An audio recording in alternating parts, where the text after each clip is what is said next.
កម្មវិធីអាជីវកម្មហើយនឹងហុងស៊ុយគឺជាកម្មវិធីមួយដែលឆ្លុះបញ្ចាំងអំពីទស្សនៈរបស់បុគ្គលល្បីៗទៅលើជំនួញរបស់ខ្លួនហើយទទួលបានជោគជ័យកន្លងមកជាមួយនឹងជីវប្រវត្តិហើយនឹងការតស៊ូដ៏លំបាករហូតមកទល់នឹងពេលបច្ចុប្បន្នកម្មវិធីនេះត្រូវបានផ្សារភ្ជាប់ជាមួយនឹងការបង្ហាញបន្ថែមអំពីលោកគ្រូហោរាសាស្ត្រនិងហុងស៊ុយដែលមានចំណេះជំនាញក្នុងការរៀបចំកិច្ចការទូទៅដើម្បីឲ្យដំណើរការទៅលើឆាកជីវិតមានភាពរឹងមាំដែលរក្សាបាននូវកិត្តិយសកេរ្តិ៍ឈ្មោះក៏ដូចជាលាភសំណាងជីវិតជាបន្តបន្ទាប់ខ្ញុំបាទសូមការគោរពនិងអនុញ្ញាតជម្រាបសួរប្រិមិត្តទស្សនិកជនដែលកំពុងទស្សនាកម្មវិធីថ្មីមួយឈ្មោះថាអាជីវកម្មនិងហុងស៊ុយថ្ងៃនេះខ្ញុំបាទសូមអនុញ្ញាតមកជួបជាមួយនឹងលោកបណ្ឌិតឡុងបារ៉ាដែលគាត់ជាគ្រូហុងស៊ុយម្នាក់ដ៏ល្បីនៅក្នុងប្រជាជាតិកម្ពុជាចង់ដឹងថាតើគាត់មានអ្វីចែករំលែកដល់បងប្អូនប្រជាពលរដ្ឋខ្មែរសូមអញ្ជើញទស្សនិកជនទស្សនាជាមួយនឹងខ្ញុំដូចតទៅបាទខ្ញុំបាទសូមគោរពនឹងជំរាបសួរលោកគ្រូបណ្ឌិតឡុងបារ៉ាបាទជំរាបសួរដែរថ្ងៃនេះយើងបានរៀបចំកម្មវិធីថ្មីមួយដោយធ្វើការផ្ទុយផ្ដាំគំនិតឡើងដោយលោកបណ្ឌិតហើយខ្ញុំសង្ឃឹមនឹងជឿជាក់ថាកម្មវិធីនេះនឹងផ្ដល់អត្ថប្រយោជន៍យ៉ាងធំដល់បងប្អូនប្រជាពលរដ្ឋខ្មែរស្ថិតនៅក្នុងបរិបទមួយនេះខ្ញុំបាទសូមជម្រាបថាលោកបណ្ឌិតឡុងបារ៉ាគឺជាគ្រូហុងស៊ុយម្នាក់ដែលមានកេរ្តិ៍ឈ្មោះល្បីលោកអ្នកនាងប្រកាសជាស្គាល់ហើយដូច្នេះខ្ញុំបាទសូមមានសំណួរមួយចំនួនតាក់ទងទៅនឹងការរស់នៅរបស់បងប្អូនប្រជាពលរដ្ឋខ្មែរយើងនៅពេលបច្ចុប្បន្នបរិបទនេះលោកបណ្ឌិតខ្ញុំធ្លាប់ស្គាល់លោកបណ្ឌិតកន្លងមកឃើញថាលោកបណ្ឌិតគឺជាគ្រូហុងស៊ុយម្នាក់ក៏ប៉ុន្តែនៅពេលដែលបានជួបលោកជាក់ស្ដែងទៅលោកគឺជាអាជីវករម្នាក់ដែលទទួលបានជោគជ័យក្នុងមុខរបរបាទអញ្ចឹងតាមសប្តាហ៍ថ្ងៃនេះលោកប្រកបមុខរបរអ្វីខ្លះក្រៅពីគ្រូហុងស៊ុយបាទអរគុណណាស់សម្រាប់សំណួរជាតាមពិតទៅសម្រាប់ទស្សនិកជនដែលលោកបានស្គាល់ខ្ញុំកន្លងមកដឹងថាជាហោរាសាស្ត្រឬមួយក៏គ្រូហុងស៊ុយទេប៉ុន្តែជាក់ស្ដែងបើតាក់ទងជាមួយនឹងអាជីវកម្មគឺខ្ញុំបាទផ្ទាល់ក៏ជាអគ្គនាយកនៃក្រុមហ៊ុនអចលនទ្រព្យផងដែរដែលមានឈ្មោះហៅថានាគរាជអចលនទ្រព្យហើយកន្លងមកក៏បានធ្លាប់ដំណើរការអាជីវកម្មដែលប្រព្រឹត្តទៅប្រកបទៅដោយភាពជោគជ័យនិងទៅដល់ភាពរលូនដែលមានមហាជនក៏ដូចជាអតិថិជនលោកបានគ្រប់គ្រងហើយមានការទំនុកទុកចិត្តមកលើក្រុមហ៊ុនរបស់យើងខ្ញុំផងដែរបាទលោកបណ្ឌិតនៅក្នុងបរិបទនេះនៅទូទាំងប្រជាជាតិកម្ពុជាក៏ដូចជាសេដ្ឋកិច្ចក្នុងតំបន់ក៏ដូចជាសេដ្ឋកិច្ចនៅក្នុងទូទាំងពិភពលោកហាក់បីដូចជាធ្វើឲ្យអ្នកប្រកបមុខរបរចិញ្ចឹមជីវិតហ្នឹងមានការស្ទាក់ស្ទើរនៅក្នុងការសម្រេចចិត្តប្រកបមុខរបរពីព្រោះថាតកតងទៅនឹងអចលនទ្រព្យហាក់បីដូចជាមានសន្ទុះមិនទាន់ងើបឡើងបាទថានៅក្នុងបរិបទនេះតើលោកបណ្ឌិតមានកលឹះឬមួយក៏វិធីសាស្ត្រយ៉ាងណាខ្លះដើម្បីជម្រាបជូនបងប្អូនប្រជាពលរដ្ឋខ្មែរយើងដើម្បីឲ្យគាត់យល់ច្បាស់ថាតើគាត់គួរធ្វើបែបណាបាទអរគុណណាស់សម្រាប់សំណួរនៅក្នុងបរិបទនេះគឺតាក់ទងជាមួយនឹងបញ្ហាវិបត្តិសេដ្ឋកិច្ចមួយកើតឡើងជាសកលចឹងបើសិនជាវិបត្តិសេដ្ឋកិច្ចកើតឡើងជាសកលនឹងបានន័យថាម្នាក់គឺគាត់ដាច់ខាតត្រូវតែស្វែងយល់អំពីបទពិសោធន៍ឲ្យបានច្រើនមិនថាបទពិសោធន៍នៅក្នុងសង្គមមិនថាបទពិសោធន៍សម្រាប់ប្រទេសជាតិផ្ទាល់ខ្លួនមិនថាបទពិសោធន៍នៅលើឆាកអន្តរជាតិត្រូវតែស្វែងរកអំពីយុទ្ធសាស្ត្រហើយនឹងផែនការឲ្យបានច្បាស់លាស់ដើម្បីឲ្យទទួលបានជោគជ័យទៅលើផ្នែកខាងអាជីវកម្មរបស់ខ្លួនអញ្ចឹងជាក់ស្ដែងនៅក្នុងបរិបទនេះគឺយើងមានអាជីវកម្មច្រើនដែលអាចធ្វើការជ្រើសរើសនៅក្នុងបរិបទនេះដែលបន្តិចទៀតខ្ញុំបាទនឹងធ្វើការលើកបង្ហាញជូនទៅបងពិធីករ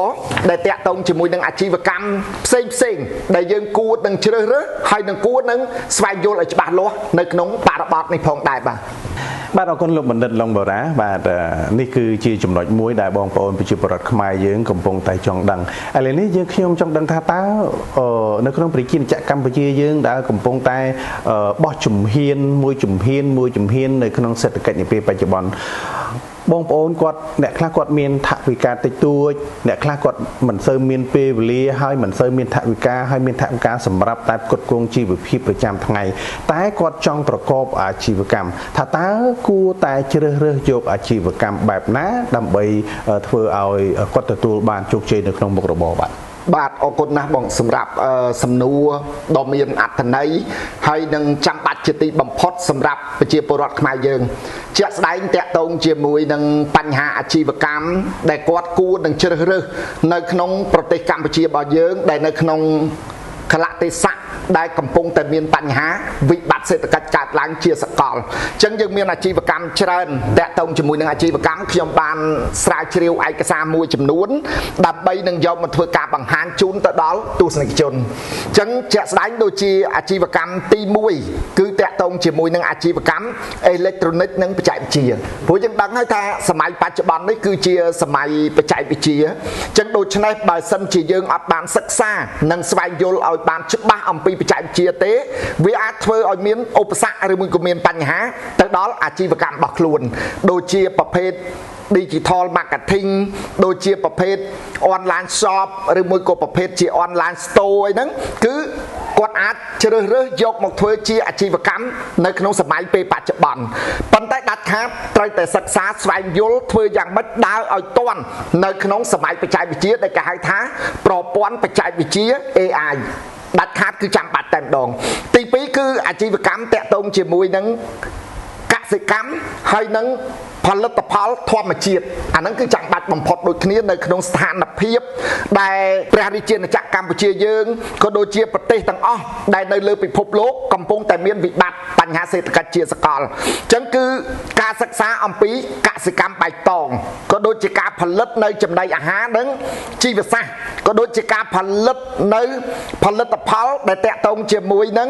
ធម្មជាតិទាំងឡាយអាហ្នឹងគឺចាំបាច់ដូចគ្នាហើយទី3គឺអាជីវកម្មតាក់ទងជាមួយនឹងបរិស្ថានបានន័យថាបរិស្ថានក៏គាត់អាចជ្រើសរើសយកមកធ្វើជាអាជីវកម្មបានដែរដូចជាការរៀបចំផលិតនៅប្រព័ន្ធទឹកស្អាតដូចជាសេវាកម្មអេឡិចត្រូនិកនិងបញ្ហាការសន្សំសំចៃនៅវិស័យថាមពលអីចឹងទៅដូចបងប្អូនយើងគាត់លក់អនឡាញមួយចំនួនអីចឹងទៅគាត់ផ្សព្វផ្សាយអំពីកម្មវិធីអាជីវកម្មរបស់គាត់ដូចជាប្រភេទការលក់នៅគ្រឿងអេឡិចត្រូនិកដូចជាអំពូលសូឡាដូចជាប្រភេទចរន្តបែបសូឡាអីចឹងទៅដើម្បីយកទៅដាក់ដើម្បីកាត់បន្ថយទៅលើការចំណាយរបស់កសិករការចំណាយរបស់វិស័យកសិកម្មផ្សេងអីចឹងទៅអានេះគឺចាំបាច់បំផុតដូចគ្នាហើយមួយទៀតគឺតាក់ទងជាមួយនឹងអាជីវកម្មដែលនៅក្នុងវិស័យអប់រំក៏ដូចជាការបណ្ដុះបណ្ដាលផ្សេងបានន័យថាត្រូវតែស្វែងយល់អំពីការអប់រំឲ្យបានជាក់លាក់និងវិស័យនៃការបណ្ដុះបណ្ដាលនឹងឲ្យបានច្បាស់លាស់គឺត្រូវសិក្សាអំពីចំណេះជំនាញឬមួយក៏អាជីពណាមួយឲ្យច្បាស់លាស់បើសិនជាគាត់សិក្សាស្វែងយល់អំពីអាជីពទៅលើវិស័យអនឡាញគាត់ត្រូវយល់ឲ្យច្បាស់ថាកត្តានៃការចូលប្រឡូកដែលខ្លួនឯងខ្លាយទៅជាអ្នកដែលឈរនៅលើទីផ្សារអនឡាញគាត់ត្រូវតែស្វែងយល់ទៅលើកត្តាអ្វីខ្លះគាត់ត្រូវតែយល់ដឹងទៅលើបច្ចេកវិទ្យាអ្វីខ្លះគាត់ត្រូវទៅធ្វើការផ្សព្វផ្សាយទៅលើអាជីវកម្មគាត់បែបណាដើម្បីធ្វើដំណើរឆ្ពោះទៅរកអតិថិជនគោលដៅរបស់ខ្លួនគាត់ហើយមួយវិញទៀតគឺការបណ្ដុះបណ្ដាលខាងសេដ្ឋកិច្ចនិងការអភិវឌ្ឍខ្លួនអាហ្នឹងក៏ចាំបាច់បំផុតដែរបានន័យថាទី1គាត់ត្រូវពង្រឹងសក្តានុពលខ្លួនគាត់ដើម្បីឲ្យមានសេដ្ឋកិច្ចជាចម្បងហើយគាត់អភិវឌ្ឍខ្លួនគាត់ហើយនឹងតាក់ទងជាមួយនឹងអាជីវកម្មបដិវត្ត digital គឺចាំបាច់បំផុតដូចគ្នាឧទាហរណ៍ថាបច្ចុប្បន្នបច្ចេកវិទ្យា AI នាំមុខអញ្ចឹងបើសិនជាយើងអត់បានយល់អត់បានសិក្សាឲ្យស៊ីជម្រៅអំពីបច្ចេកវិទ្យា AI យើងអត់យល់ថា AI នឹងជាអ្វី AI នឹងវានាំឲ្យទទួលបានអត្ថប្រយោជន៍បែបណាហើយបើសិនជាគាត់នៅយល់អំពីត្រឹម AI គាត់អត់បានស្រាវជ្រាវបន្តទៀតពេលដែលបដិវត្ត digital កើតឡើងដែលមានគេហៅថាសម័យបច្ចេកវិទ្យាលើស AI ទៀតគឺគាត់នៅត្រឹម AI អញ្ចឹងគាត់ដើរអត់ទាន់ដូចគ្នាអញ្ចឹងគាត់ត្រូវតែស្រាវជ្រាវអំពីការធ្វើបដិវត្ត digital នឹងឲ្យបានច្បាស់លាស់កត្តាទាំងអស់ហ្នឹងគឺជាយុទ្ធសាស្ត្រជាចម្បងដើម្បីគាត់ចាប់ផ្ដើមទីផ្សារដើម្បីឲ្យទទួលបានជោគជ័យប៉ុន្តែទន្ទឹមនឹងភាពជោគជ័យរបស់គាត់ក៏ត្រូវយល់ដឹងអំពីកត្តា3សម្រាប់ខ្លួនគាត់ដែរដើម្បីឲ្យទទួលបានជោគជ័យទី1គាត់ត្រូវយល់ដឹងអំពីបញ្ហាសង្គមតើសង្គមនឹងកំពុងតែមានការទំនាក់ទំនងផ្សារភ្ជាប់ទៅលើអ្វីដែលជាចំណង់ចំណូលចិត្តរបស់ប្រជាពលរដ្ឋនៅក្នុងប្រទេសឬមួយក៏នៅក្នុងតំបន់ទី2គាត់ត្រូវតែស្វែងយល់អំពីកត្តានៃការទំនាក់ទំនងអន្តរជាតិត តើនៅលើពិភពលោកហ្នឹងគេដើរដល់ណានៅលើពិភពលោកហ្នឹងគេចាប់ផ្ដើមមានការទំនាក់ទំនងបែបណាទៅលើប្រទេសណាដែលជាដៃគូដើម្បីជ្រើសរើសទៅលើអាជីវកម្មដើម្បីជាសូមួយក្នុងលក្ខណៈដើម្បីបង្ហាញថាយើងបានស្គាល់ជាក់លាក់អំពីអាជីវកម្មដែលនៅក្នុងដៃរបស់ខ្លួនមិនថាអាជីវកម្មដែលមានទំនាក់ទំនងតាក់ទងជាមួយនឹងជាតិក្តីតាក់ទងជាមួយនឹងអន្តរជាតិក្តីគឺយើងត្រូវស្វែងយល់គ្រប់គ្រាន់អញ្ចឹងអ្វីដែលសំខាន់គឺជាកត្តាដែលស្វែងយល់នឹងគឺជាចម្បងផុតបាទសំខាន់អរគុណចំពោះលោកបណ្ឌិតដែលបានជម្រាបជូនប្រិយមិត្តទស្សនិកជនជាពិសេសនៅក្នុងបរិបទដែលបងប្អូនយើងចង់ប្រកបមុខរបរចិញ្ចឹមជីវិតទៅលើអាជីវកម្មផ្សេងចំណុចនេះតាក់ទងនឹងហុងស៊ុយតាក់ទងនឹងជំនឿដែរលោកបណ្ឌិតបាទដោយសារខ្ញុំបានឃើញលោកគឺជាបណ្ឌិតផ្នែកហុងស៊ុយបាទទទួលបានសញ្ញាបត្រថ្នាក់អន្តរជាតិថែមទៀតផងតើយើងអាចជម្រាបជូនបងប្អូនប្រជាពលរដ្ឋយើងទេថាពួកគាត់ចង់ប្រកបមុខរបរចិញ្ចឹមជីវិតឬមួយក៏ទៅតាមកិច្ចការងារដែលគាត់ចង់ធ្វើដោយលោកបណ្ឌិតលើកឡើងតាក់ទងនឹងអ្នកខ្លះគាត់ចង់លក់អនឡាញអ្នកខ្លះគាត់ចង់បើកហាងអ្នកខ្លះគាត់ចង់ធ្វើកសិកម្មថាតើពួកគាត់មានធាតុផ្សំយ៉ាងណាខ្លះដើម្បីឲ្យត្រូវទៅនឹងមានន័យថាទៅនៅនឹងបរិបទធាតុរបស់គាត់មានន័យថាអ្នកខ្លះគាត់ធាតុភ្លើងអញ្ចឹងគាត់អត់អាចទៅប្រកបមុខរបរលក់អគ្គិសនីបានទេឧទាហរណ៍អញ្ចឹងទេខ្ញុំមិនដឹងអ្នកខ្លះទេគាត់ធាតុទឹកគាត់មិនអាចទៅរកស៊ីខាងផ្សេងបានទេគាត់រកស៊ីបានទៅខាងលក់ទឹកឬមួយក៏លក់ភេសជ្ជៈផ្សេងៗអញ្ចឹងណាតែអានេះអាចអញ្ចឹងទេបើតាក់ទងទៅនឹងជំនឿលោកគ្រូបាទអរគុណណាស់សម្រាប់សំណួរជាតាមពិតទៅតាក់ទងជាមួយនឹងអាជីវកម្មមិនថាអាជីវកម្មប្រភេទបែបណាមិនថាអាជីវកម្មជាប្រភេទលក្ខណៈគេហៅថា developer ធំអីចឹងគឺសុទ្ធតែផ្សារភ្ជាប់ជាមួយនឹងបញ្ហាហុងស៊ុយជាចម្បងព្រោះដោយសារអីដោយសារទី1គឺជាចំណែកមួយដែលត្រូវតែមានការទំនាក់ទំនងជាមួយគ្នាខ្ញុំលើកឧទាហរណ៍មួយឧទាហរណ៍ថាអាជីវកម្មមួយដែលប្រព្រឹត្តទៅមុខនៅពេលដែលគាត់ដាក់ឈ្មោះខុសអាហ្នឹងជានាមជាសព្វនាមមួយសម្រាប់ការដែលគាត់បង្កើតនៅអាជីវកម្មដល់គាត់ដាក់ឈ្មោះខុសវាធ្វើឲ្យអាជីវកម្មហ្នឹងមិនត្រូវបានទទួលស្គាល់អំពីអ្នកដែលនៅជុំវិញខ្លួនជាក់ស្ដែងដូចជាគាត់បើកក្រុមហ៊ុនមួយប៉ុន្តែនៅលើទីតាំងឬមួយក៏ទឹកដីជ័យភូមិដែលមិនបាន support ឲ្យគាត់ដល់អញ្ចឹងទោះបីគាត់ធ្វើការផ្សព្វផ្សាយឲ្យទូលំទូលាយយ៉ាងម៉េចក៏ដោយបានន័យថាអតិថិជនគោលដៅរបស់គាត់ប្រកាសជាមិនបានទទួលនៅព័ត៌មានរបស់គាត់ដោយសារអីដោយសារកន្លែងដែលគាត់បង្កើតឬមួយក៏កន្លែងដែលគាត់ធ្វើនៅអាជីវកម្មហ្នឹងដែលគាត់បានដាក់ឈ្មោះនៅអាជីវកម្មហ្នឹងគឺជាទឹកដីមួយដែលអត់បាន support មកឲ្យទៅលើមុខរបរឬមួយក៏ទៅលើអាជីវកម្មរបស់គាត់បញ្ហាទី2អ្វីដែលត្រូវស្វែងយល់អ្វីដែលត្រូវសិក្សាគឺតាក់ទងអំពីរបៀបនៃការរៀបចំបរិយាកាសជុំវិញអាហ្នឹងក៏ត្រូវតែមានការទំនាក់ទំនងគ្នាដែរខ្ញុំលើកឧទាហរណ៍ជំរាបជូនទៅបងពិធីករថាគាត់បើកក្រុមហ៊ុនមួយចុះស្រាប់តែនៅពីមុខក្រុមហ៊ុនគាត់ហ្នឹងមានដើមឈើធំមួយនៅពីមុខស្រាប់តែគាត់អត់បានសិក្សាអំពីបញ្ហាបរិយាកាសឬមួយក៏បញ្ហាលំហូរបរិយាកាសនឹងច្បាស់លាស់ទេអញ្ចឹងពេលហ្នឹងវាមានភាពលំបាកទាំងអតិថិជនដែលគាត់ចូលមកក្រុមហ៊ុនរបស់គាត់លំបាកទាំងអតិថិជនដែលចូលមកប្រឹក្សាជាមួយគាត់ដោយសារអីដោយសារដើមឈើមួយដើមដែលនៅពីមុខហ្នឹងវាបាំងខ្យល់ហើយវាបាំងហ្វុងហើយវាអត់មានកម្លាំងណាមួយដែលនាំលំហូរបរិយាកាសចូលមកក្នុងក្រុមហ៊ុនហ្នឹងទេអញ្ចឹងវាធ្វើឲ្យអ្នកជួបអ្នកប្រស្រ័យអ្នកដែលទំនាក់ទំនងជាមួយគាត់ហ្នឹងអត់ទទួលបានការចាប់អារម្មណ៍អំពីអ្វីដែលគាត់ចង់បង្ហាញទៅអតិថិជនគោលដៅរបស់គាត់អាហ្នឹងជាសញ្ញាមួយដូចបងពិធីករលើកឡើងអញ្ចឹងតាក់ទងជាមួយនឹងអាជីវកម្មមួយដូចជាគាត់ស្ថិតនៅក្នុងប្រភេទមនុស្សធាតុទឹកអញ្ចឹងគាត់ទៅរកមុខរបរដែលតាក់ទងជាមួយនឹងធាតុភ្លើងអញ្ចឹងជាទូទៅយើងដឹងហើយទឹកហើយនឹងភ្លើងគឺវាអត់ support គ្នាទេព្រោះវាជាសត្រូវគ្នាអញ្ចឹងបានន័យថាពេលដែលគាត់ចាប់ផ្ដើមទៅធ្វើអាជីវកម្មដែលតាក់ទងជាមួយនឹងធាតុភ្លើងពេលនឹងឯងគឺកម្លាំងបំផ្លាញនឹងកើតមានចំពោះគាត់បំផ្លាញអីខ្លះបំផ្លាញទាំងសុខុមាលភាពរបស់គាត់បំផ្លាញទាំងសេដ្ឋកិច្ចរបស់គាត់បំផ្លាញទាំងហិរញ្ញវត្ថុដែលគាត់មានស្រាប់ធ្វើឲ្យគាត់មានការខាតបង់អញ្ចឹងទៅអញ្ចឹងជាក់ស្ដែងឧទាហរណ៍ថាធាតុរបស់គាត់ជាធាតុទឹកវិញស្រាប់តែគាត់ទៅប្រកបអាជីវកម្មដែលមានធាតុភ្លើង ធាតុរបស់គាត់ជាធាតុភ្លើងតែគាត់ធ្វើប្រកបអាជីវកម្មដែលមានធាតុទឹកឃើញវិជ្ជាគ្នាដល់ពេលដែលប្រច្រាស់គ្នាលទ្ធផលគាត់ធ្វើអីគឺអត់ទទួលបានជោគជ័យទេអានេះ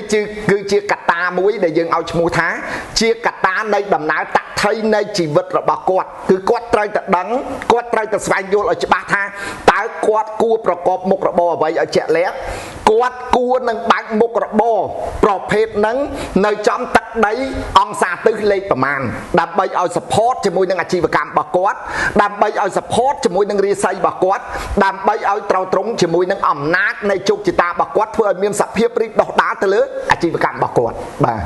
បាទអរគុណលោកបណ្ឌិតចំណុចនេះយើងមានសំណួរបន្តទៀតតកតងទៅនឹងថាតើយើងគួរតែមានការសិក្សាទេនៅពេលដែលយើងត្រូវបើកអាជីវកម្មមួយសម្រាប់យើងពីព្រោះថាដោយលោកគ្រូមានប្រសាសន៍មិនអញ្ចឹងគឺថាម្នាក់សុទ្ធតែមានធាតុមានគឺថាទិសដៅហើយមាននិស្ស័យរបស់ខ្លួនរៀងខ្លួនអញ្ចឹងយើងគួរសិក្សាថាតើគាត់មានគួរតែមានការរៀបចំបែបជំនឿបែបខ្មែរយ៉ាងណាហុងស៊ុយបែបចិនយ៉ាងណាឬមួយក៏បែបបរទេសយ៉ាងណាដើម្បីឲ្យគាត់ទទួលបានជោគជ័យក្នុងមុខរបរបាទអរគុណណាស់សម្រាប់សំណួរដ៏មានអត្ថន័យហើយជាសំណួរមួយដ៏មានអត្ថប្រយោជន៍ជាទីបំផុតដែលកន្លងមកកូនសិស្សគណៈដែលលោកតែងតែធ្វើការជាចំណោទចោតមកសួរខ្ញុំកន្លងមកតាក់ទងជាមួយនឹងបញ្ហាទាំងអស់នឹងដែរថាតើសម្រាប់អាជីវកម្មផ្សេងសម្រាប់ការធ្វើ business ផ្សេងតើគួរតែសិក្សាអំពីផ្នែកខាងហុងស៊ុយនឹងឲ្យបានច្បាស់ដែរឬទេព្រោះនៅក្នុងចំណុចនេះខ្ញុំសូមឆ្លៀតធ្វើការបកស្រាយបន្តិចបើនិយាយអំពីតាក់ទងជាមួយនឹងពាក្យថាហុងស៊ុយមួយម៉ាត់ដោយខ្លីហ្នឹងគឺហុងស៊ុយហ្នឹងវាគ្រាន់តែជាស័ព្ទមួយវាគ្រាន់តែជាសូរមួយដែលបញ្ជាក់អំពីកម្លាំងនៃធាតុពីរទេដែលយើងហៅថាខ្យល់ហើយនឹងទឹកចឹងខ្យល់ជាហ្វុងទឹកជាស៊ុយចឹងពេលដែលខ្យល់ធ្វើដំណើរទៅមុខខ្យល់ប៉ះអីមួយត្រឡប់មកក្រោយនឹងคล้ายទៅជាស៊ុយចឹងបានន័យថាកត្តាទាំងអស់ហ្នឹងគឺគាត់ត្រូវតែសិក្សាគាត់ត្រូវតែស្វែងយល់ឲ្យបានច្បាស់លាស់ចឹងសួរថាដើម្បីឲ្យគាត់ស្វែងយល់ឲ្យច្បាស់លាស់គាត់ត្រូវតែសិក្សាបែបណាព្រោះដោយសារគាត់មិនមែនជាគ្រូហុងស៊ុយទេគាត់គ្រាន់តែជាអាជីវករទេគាត់មិនមែនអ្នកមានចំណេះជំនាញទៅលើផ្នែកហុងស៊ុយទេគាត់គ្រាន់តែជាអាជីវករឬមួយក៏ការផលិតនៅអាជីវកម្មរបស់គាត់ទេអញ្ចឹងគាត់ត្រូវតែសិក្សាស្វែងយល់អំពីគ្រូឲ្យច្បាស់លាស់ដែលមានចំណេះជំនាញជាក់លាក់ពិតប្រាកដហើយមានមូលដ្ឋានច្បាស់លាស់ដើម្បីធ្វើការប្រឹក្សានិងផ្ដល់យោបល់បន្ថែមដើម្បីឲ្យមានភាពច្បាស់លាស់មួយទៅលើការសម្រេចចិត្តរបស់ខ្លួនគាត់អានឹងទើបជាការប្រសើរហើយបើសិនជាករណីគាត់សម្រេចចិត្តដោយមិនមានការប្រឹក្សាគាត់សម្រេចចិត្តដោយអត្តនោម័តទាំងដែលគាត់មិនមានចំណេះជំនាញទៅលើផ្នែកទាំងអស់នឹងផងបានន័យថាវាក៏អាចឈានទៅដល់ការបរាជ័យទៅលើអាជីវកម្មមួយដែរដូចបងពិធីករលើកឡើងអញ្ចឹងគាត់ឆ្លាតហើយគាត់ជាមនុស្សដែលចេះដឹងហើយទៅលើផ្នែកខាងសេដ្ឋកិច្ចទីផ្សារប៉ុន្តែគាត់អត់បានយល់ដឹងអំពីបរិយាកាសជាក់លាក់ស្រាប់តែចៃដន្យគាត់ទៅបើកអាជីវកម្មមួយនៅចំទឹកដីឬមួយក៏ចំកន្លែងមួយដែលអត់មានបរិយាកាសឆ្លងកាត់លោកគ្រូលើកឧទាហរណ៍ថានៅលើភពផែនដីយើងនឹងមានខ្សែរយៈបណ្ដោយនិងបន្តតឹងត្រួតស៊ីគ្នាចឹងស្រាប់តែគាត់ទៅបើកអាជីវកម្មចំនៅលើកន្លែងលេខបូកនឹងគឺជាដំណើរនៃការត្រួតស៊ីគ្នានៃរវាងខ្សែស្របផែនដីបណ្ដោយនិងតឹងពេលដែលគាត់ចាប់ផ្ដើមបើកអ្វីដែលគាត់ទទួលបានគឺភយន្តរាយហ្មងគឺមហាអន្តរាយហ្មងដោយសារតំបន់កន្លែងហ្នឹងគឺជាតំបន់ដែលអត់មានបរិយាកាសឆ្លងកាត់ទោះបីថាគាត់ចង់សូទៅលើអាជីវកម្មរបស់គាត់ចង់សូទៅឲ្យក្រុមហ៊ុនរបស់គាត់ឲ្យនៅលើពិភពលោកបានដឹងក៏គាត់អត់អាចសូបានដែរព្រោះដោយសារអីដោយសារវាអត់ត្រូវបានចម្លងព័ត៌មានចេញនៅខាងក្រៅទេសូម្បីតែគាត់ចង់បង្ហាញអំពីអាជីវកម្មរបស់គាត់ដើម្បីឲ្យក្នុងប្រទេសមានការចាប់អារម្មណ៍ក៏វាអត់ទៅដល់ដែរព្រោះដោយសារអីដោយសារវាអត់បានចម្លងទេអញ្ចឹងដូច្នេះអ្វីដែលគាត់ត្រូវតែស្វែងយល់គាត់ត្រូវតែសិក្សាឲ្យបានច្បាស់គឺរកអ្នកដែលមានចំណេះជំនាញជាក់លាក់ពិតប្រាកដធ្វើការប្រឹក្សាដើម្បីទទួលបានភាពរីកចម្រើនសម្រាប់អាជីវកម្មរបស់គាត់បាទសូមថ្លែងអំណរគុណលោកបណ្ឌិតតកតងនឹងបញ្ហានេះខ្ញុំបាទ ban đăng tha lúc miền bản đất lúc miền sanh nhà bát bản đất hay miền chủng đi cho ba ló nơi không ca sao chiêu có đôi chỉ ca sắc xa này hong xuôi này chủng nửa này thà ta lúc miền ai cả xa với chẹt lẹ ở môi của miền ăn bọt ấy tẹt tông từ nâng chủng nửa sát nạ bài khai dương có đôi chỉ bài hong xuôi bài chân đôi chỉ nhầm lực lang hàng đám nâng bài bò tê chỉ ai cả xa mối đầm bay chủng riệp chun pray mật từ chun chip xe bong bong chip rốt ai cọt vô tha lục rú ai chui cọt bàn bạn ở con nè sầm rạp sầm đua tẹt tông chỉ mùi nângปัญหาต่างออกนั่งหรือมวยก็บาลูกหูจำเรียบจอมไต้ท่าพอลวิบ้าสำหรับกวาดแต่งออกนี่บานในท่าลูกรูบานเจียเยี่ยมจองกรองในไอกษามวยดับใบจิกาบังฮันไปดอลตู้สเนกจุนกดโดเจียโกนซะได้กวาดบานจองสไฟยุลจองศึกษาอมปีแตะตรงจมูกดังการเรียบจอมแบบน้าดำใบไอตรำตรึงแต่ตามภูมิภาษาหรือมวยโก้แต่ตามตีตังอย่างต่างจังแจกสายโดยเจียลูกหูบานบังการนังจองกรองเรียบจอมเจียสะเพมวยได้เมียนชมูหายท้าวิเจียฮาราซะดูเกาเนเรียให้ในขนมสะเพได้ลูกครูบานเรียบจอมจองกรองนังกาปะปุ่มลายนี้คือลูกครูบานโปรโมทดมในกระบวนบุปผาบุรยอมมาจุดวัดประโจคนี้ยอมมาจองกรองอากาศหลายจะแสดงโดยเจียสะเพนิ่งจังโดยเจียสะเพนี้จังในขนมสะเพนี้ลูกครูจองกรองเมียนตังปีองศาตึกบานในทางองศาตึกนั้นคือสำคัญแต่เลือดในเยี่ยมการในตีตังเมียนตังปีปอนาจิมัดปอนาเชียสตร์องซาตึกนาจิมัดองซาตึกนาเชียสตร์ชนะมาไว้สปอร์ตจมูกหนึ่งตึกนะชนะมาไว้เชียสตร์จมูกหนึ่งตึกนะให้ตรอกโกลแบบนะดำใบเจริญเรื่องได้กูระบักล้วนสหการแต่เลืออาชีพการบักล้วนโดยแจกได้โดยเจนในขนมกระบุนนั่นlàกูบ้านจองกรองอ่ะอูเดี๋ยวท่าตรอกโกลกรมหนปีเมียนจมูกกรมหนมุ้ยเชียสตร์ขณีจังแสบตะกวดแต่จับได้กูสหการขณีดำใบประกาศในอาชีพการมุ้ยอัดริจำเริญโดยสาไอ้โดยสาตะโกนชมูในอาชีพกรรมหรือบุญกฎเนียมชมูในอาชีพกรรมบอกกวดเชียสตร์ขณีจังกวดไตรแต่เจริญได้กูได้จะมัดเพียบได้อาจจะรักษาในเพียบสมตรองจมูกขณีได้อาจเพื่อการตำแหน่งตำนองขณีบานยูอ่างไว้แต่ไงกรอยจังแจกสายในขนมสะเพนี้คือขยมบาดบันเพื่อการจองกรองในขนมสะเพมักบาลนี้คือยังมีการบังฮันอัมปีเราเบียบในการเรียบจำมันถ้าการเรียบจำแต่หรือมือกการเรียบจำตีตังใจอย่าพุ่มใจอย่าซ้ำสับแบบยางต่างอ้อให้องศาตึกแบบนั้นคือในขนมสะเพนั่งบ่าสมทลายนกุลอย่างที่จะได้จุดลูกบันทึกลองบ่อดาลูกแต่เนียงปริมาตุในจุนบองปอมจิปรัดไอกระปงตุสนากรรมวิธีอาชีพกรรมนังห้องซุยบาทนี้คือจีกาเรียบจอมนังกาเปลี่ยนตกยางหลุมอัดระบอบลูกมันเด็ดดำไปจุดเรียบจูนดอยปริมาตุในจุนจิบเสบองโอนไปจิปรัดไอจองประกอบกิจการเงียเพื่ออาชีพกรรมหรือมวยก็จองตัวเพื่อกิจการเงียบเซ็งถ้าตากูตาเพื่ออย่างนั้นดำไปตัวบานอัฐประยาวนังโชคใจในขนมมกระบอกระบอกล้วนบาดได้ซาเปรย์เลี้ยเยอะนังบอกดาวตีมจอบให้ในขนมแหวนนี้นี่คือเชียวิดีโอตีมวยได้ยังขยมนังเพื่อกับซอกไซในขนมกรรมที่อาชีพกรรมนังห้องซุยบาดโดยเฉพาะสมกรุบเชิญเปรมมาตุติชนบองปอมชีพรถรวงจำตุสนาในวิดีโอทีพีบาดวิดีโอทีพีนึงในยีถัดตาเพื่อโดยมาได้นำใบเรียบจอมจุ่มเนื้อหรือมวยกอห้องซุยนุเอาบองปอนไปจีบรัดอาชีพกอเยื้องเพื่อtớiตัวบานจุกเจ๊หายบางอย่างจำได้บองปอนจังใหญ่ท่าสังท่าจุ่มนายท่าวิกาแต่ดองเอาลอยเตะหายตัวบานจุกเจ๊ตาเพื่อดอยระเบียบนาโดยใช้สมเจริญเปรมมัดตัวสิจุนบองปอนไปจีบรัดรวงจำตุสนาในวีดออกกลอยให้เข้ามาสมจุ่มเรียบท่าประสันบาบองปอนไปจีบรัดเยื้องลูกเนียงลูกเจลูกตามีบองปอนจังดังฉบับหำปีปอนเมียนแต่งนี้สมเจริญลูกเนียงโจตึกนงเพ็กระบอบลูกมันดัดลองบาระบาไทยจีบเสกก็มีchannel Telegram channel YouTube ระบอบโลกแต่ตรงตัวหนึ่งกรรมที่อาชีพกรรมนังห้องซุยอาจตุรศัพท์